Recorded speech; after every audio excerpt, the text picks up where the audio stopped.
geographical region is defined by 4 different things: its location, human characteristics, physical features, and climate. So really what that means is that one area will have a location in common, human characteristics, which is culture, in common, physical features, which is the environment, in common, or its climate will be the same. This map shows you all of the physical regions in the United States, and I wanted to show you this mainly because I wanted you to see that it's not just 4 regions overall. Those are just the ones that are in Texas.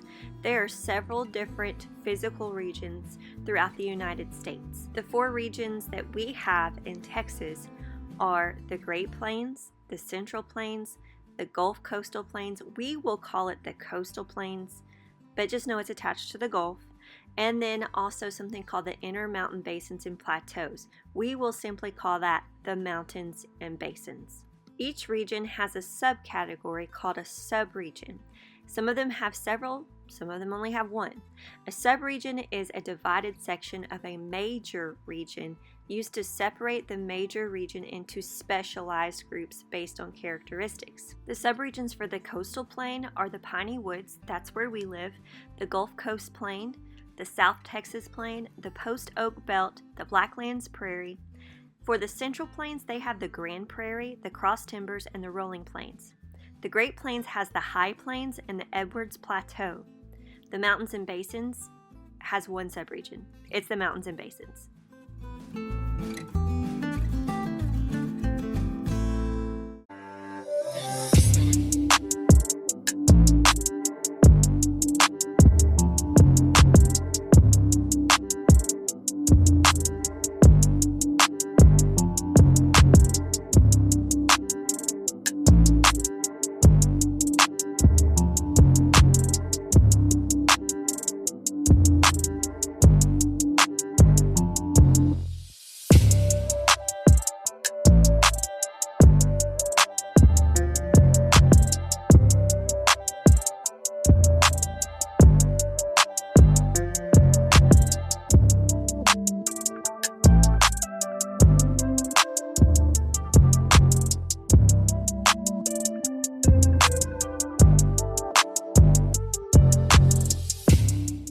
The ways that the Piney Woods subregion makes its money is through its pine forests. They cut timber and mill it for lumber. Also, they grow food for farmers markets, they raise cattle, and there's also the oil industry in the Piney Woods. Due to its mild climate, the Gulf Coastal Plains subregion is known for its agriculture and ability to grow crops. They also raise cattle, and since they're connected to the Gulf of Mexico, there is a fishing and shrimping industry. They also have a shipping industry. They have offshore oil rigs, and they also have oil refineries. The South Texas Plains subregion is known for their ability to grow citrus fruits. So you see on the top left, that picture is a picture of a grapefruit grove. They're known for their culture festivals, military bases, large ranches, and also it is a tourism attraction with the Alamo in San Antonio. The Post Oak Belt doesn't just have post oak forests. They also have open areas where you can grow cattle. They have a wild hog problem, but they are able to grow corn and sorghum and many other large crops that are cash crops. On the bottom left, this is a picture of a lignite plant where they are mining for lignite coal. They also have wide open prairies with beautiful wildflowers, and this is also where our capital, Austin, is located. The Blacklands Prairie is known for their fertile soil. It's flat, open areas where they grow a lot of cash crops, and one of those cash crops is cotton.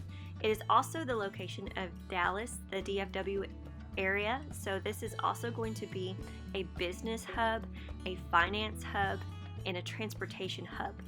If you missed any of that information, then you can look at this chart. You might want to pause it to fill out your notes, or you can move along if you've already recorded all of this. One question to be thinking about for discussion, though, is what is a common characteristic among all 5 subregions in the coastal plain? Grand Prairie subregion is well suited for cattle. It has a mild climate, it has high precipitation, which means they have good rainfall, so there's good water sources for cattle, and there's also wide open grasslands for cattle to graze. This is also the location of Fort Worth, with a large meat processing industry, so much so that they run cattle through the streets for the sake of tradition to go to the Fort Worth stockyards. The Cross Timbers subregion has many different types of trees that grow in different types of forests, so that's how you get the term cross timbers. It's also a place that's very good for farming. They have a little bit of sandy soil, and sandy soil is actually good for absorbing moisture, and plants need moisture. So the things that they grow there, well, of course, they're going to have some grasslands where they have a hay business. They also grow peanuts. Thank you, Cross Timbers. I'm a peanut butter fan. And then also some large crops that will be cash crops like corn and cotton. The Rolling Plains subregion is like cattle heaven. It has grasslands with hilly terrain, steep valleys, and rivers for good water sources. It's well suited for any type of cattle that you want to grow. The valleys create shelter from any type of bad weather. And of course, the grasslands and the rivers are food and water for the cattle. It also has some of the state's largest ranches. If you missed any of the information for the Central Plains, here are the subregions. You might want to pause it if you need to catch up on notes. The Great Plains is made up of two different subregions, the High Plains and the Edwards Plateau. We'll start with the High Plains. The High Plains is known as the High Plains because it's a flat area that is at a very high elevation, so it's high and flat. It has the Caprock Prairie with elevation rising to the east, escarpments on the eastern and western edges. The Red River runs through this area, so it forms canyons, Caprock Canyon and Paladuro Canyon. There's not a lot of rainfall in this area, but they do have industries like oil and gas. The Edwards Plateau is also at a higher elevation because as you move from the east to the west, automatically that elevation is going to increase. They have large deposits of limestone and plateaus as the elevation rises. It gets more rugged as you go to the west. They have landmarks like the Balcones Escarpment and Fault. They have many springs on the southern edge. Their soil is very thin and kind of rocky. The closer you get to the mountains, the more rocky your soil is. But they do have prairie grasses and trees. They have rivers and streams that form really deep valleys and also a lot of canyons. Here's a chart for the Great Plains, two subregions, and their characteristics. If you need to take down your notes, now's the time to pause the video and write down the information. Our last region is the Mountains and Basins. Again, they only have one subregion, which is the Mountains and Basins. Their physical features are, of course, mountains. They also have a few plateaus and basins, canyons. They have a desert climate with not a lot of rainfall, very limited there. They have dry, rocky soil. It also butts up to the Chihuahuan Desert, so they have desert plant life there, so different desert grasses, shrubs, and cacti. The economic activities in the Mountains and Basins are ranching, some farming, but they have to use irrigation. They have oil industries, sulfur, silver industries, the tourism industry because of the major city of El Paso. They have military bases, trade with Mexico on the I-10 trade route. The population is very small because they don't have very many towns because there's not a lot of water. El Paso, again, is the main city. If you missed any of the information, again, here is a chart for the Mountains and Basins subregion of the Mountains and Basins. One question you can be thinking about is how is the Mountains and Basins region different from the other regions? Here are all the regions and their characteristics and the reasons why they are the way that they are. So just something to look at is that all of the regions have hot summers and lots of sunshine because Texas is closer to the equator.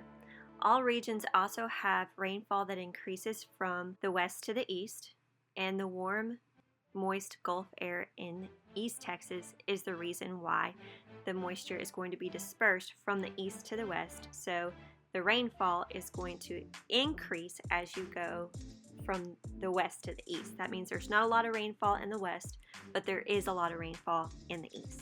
So now we want to look at the natural resources that Texas has to offer. Some of them are going to be those renewable resources, and some of those are going to be non-renewable. The renewable ones are our agriculture business, so farming and ranching. We have a great climate for both. We have great soil, very fertile. We have good water sources. That will be our rainfall, our rivers, our reservoirs, lakes, our aquifers. We have trees, prairies with prairie grasses, and we have a really good amount of sunlight.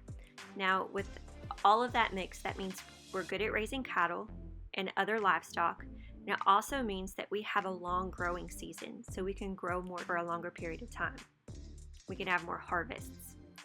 Also, we have different resources that are energy resources, those non-renewable oil, coal, natural gas. We have renewable resources as in sunlight and wind, especially out in West Texas. Now, construction and mining, that means we have trees that can go into construction because we can mill the trees and turn it into lumber for the construction business. We have sand, gravel, copper, salt, and sulfur. I wanted to show you just a few of our landmarks.